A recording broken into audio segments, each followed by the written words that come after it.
The Gospel of John, chapter 5. After this there was a feast of the Jews, and Jesus went up to Jerusalem. Now there is in Jerusalem by the sheep gate a pool, which is called in Hebrew Bethesda, having 5 porches. In these lay a great multitude of sick people, blind, lame, paralyzed, waiting for the moving of the water. For an angel went down at a certain time into the pool and stirred up the water. Then whoever stepped in first, after the stirring of the water, was made well of whatever disease he had. Now a certain man was there who had an infirmity 38 years.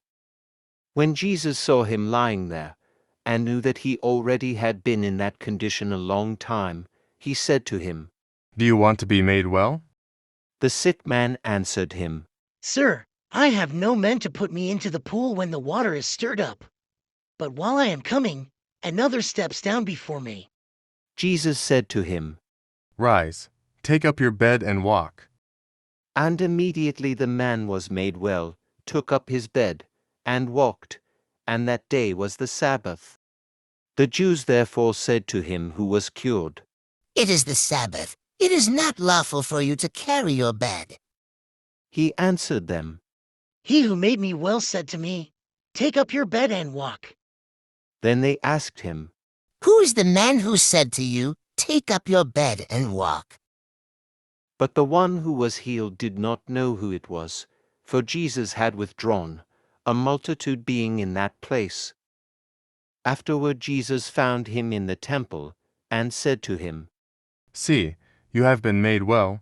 Sin no more, lest a worse thing come upon you." The man departed and told the Jews that it was Jesus who had made him well. For this reason the Jews persecuted Jesus, and sought to kill him, because he had done these things on the Sabbath. But Jesus answered them, "My Father has been working until now, and I have been working." Therefore the Jews sought all the more to kill him, because he not only broke the Sabbath, but also said that God was his Father, making himself equal with God. Then Jesus answered and said to them, "Most assuredly, I say to you, the Son can do nothing of himself, but what he sees the Father do.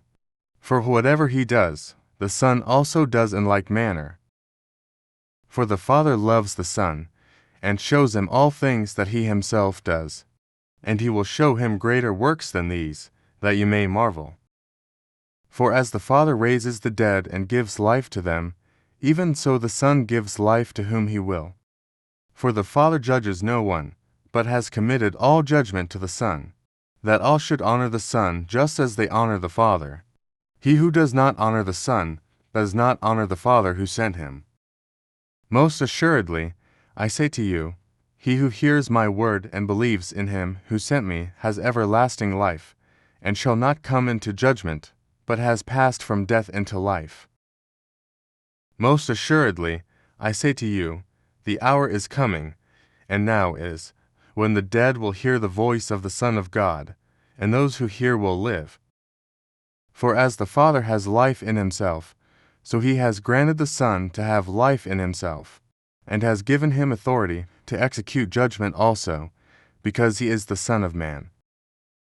Do not marvel at this, for the hour is coming, in which all who are in the graves will hear his voice, and come forth those who have done good to the resurrection of life, and those who have done evil to the resurrection of condemnation. I can of myself do nothing. As I hear, I judge, and my judgment is righteous, because I do not seek my own will, but the will of the Father who sent me. If I bear witness of myself, my witness is not true. There is another who bears witness of me, and I know that the witness which he witnesses of me is true. You have sent to John, and he has borne witness to the truth. Yet I do not receive testimony from man, but I say these things that you may be saved. He was the burning and shining lamp, and you were willing for a time to rejoice in his light. But I have a greater witness than John's. For the works which the Father has given me to finish, the very works that I do, bear witness of me, that the Father has sent me. And the Father himself, who sent me, has testified of me. You have neither heard his voice at any time, nor seen his form. But you do not have his word abiding in you, because whom he sent, him you do not believe. You search the Scriptures, for in them you think you have eternal life, and these are they which testify of me. But you are not willing to come to me, that you may have life. I do not receive honor from men. But I know you, that you do not have the love of God in you. I have come in my Father's name, and you do not receive me. If another comes in his own name, him you will receive. How can you believe, who receive honor from one another, and do not seek the honor that comes from the only God? Do not think that I shall accuse you to the Father. There is one who accuses you, Moses, in whom you trust. For if you believed Moses, you would believe me, for he wrote about me. But if you do not believe his writings, how will you believe my words?